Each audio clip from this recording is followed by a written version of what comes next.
with Emily.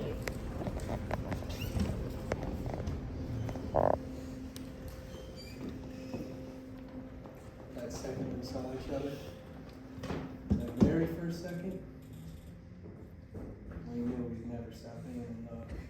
You want me to finish the story for you, Eddie? Huh? You want me to finish the story?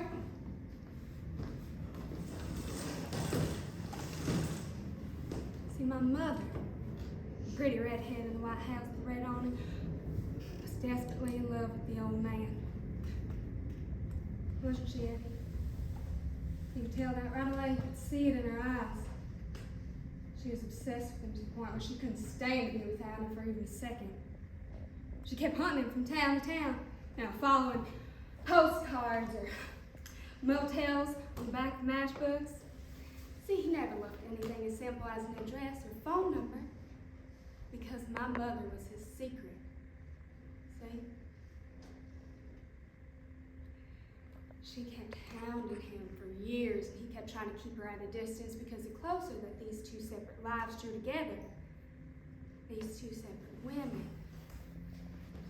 these two separate children, the more nervous he got, the more terrified he was that these two lives would find out about each other and devour him whole, that his secrets would take him by the throat.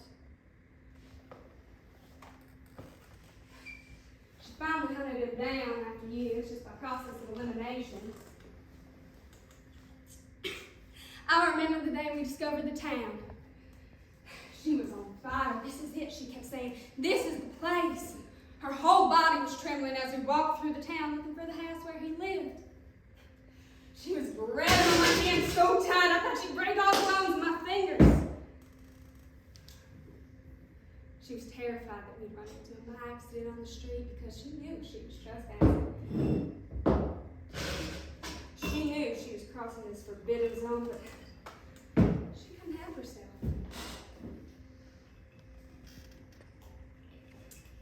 We walked all day long through that stupid hick town. All day long. Going through every neighborhood, peering through every window, looking at every dump they went till we finally found it. It was exactly supper time and they were sitting down to eat. They were having fried chicken. That's how close we were. We could see what they were eating. We could hear their voices, but we couldn't understand what they were saying.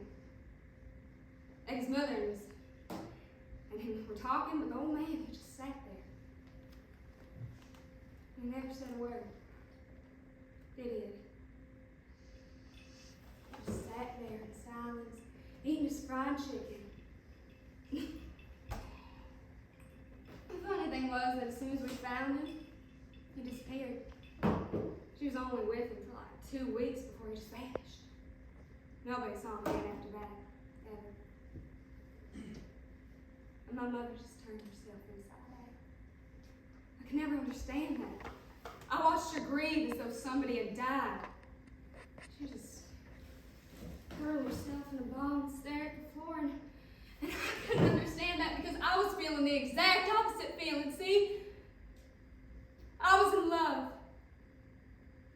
And I'd come home from school after being with Eddie, and I'd just be filled with this joy.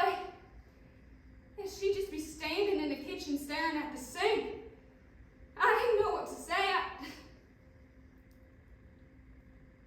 I didn't even feel sorry for her. Oh, I think that was it. All we could think about was me. Isn't that right, Eddie? We couldn't breathe without thinking of each other. We couldn't eat if we weren't together. We couldn't sleep. We got violently sick when we were apart, violently ill to the point where my mother took me to see a doctor.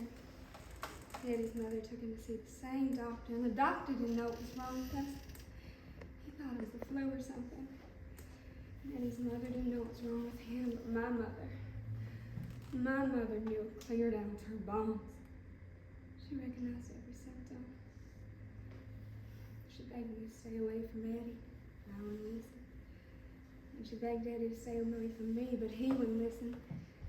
And then she went to Eddie's mother and begged her, and Eddie's mother blew her brains right out. Blew her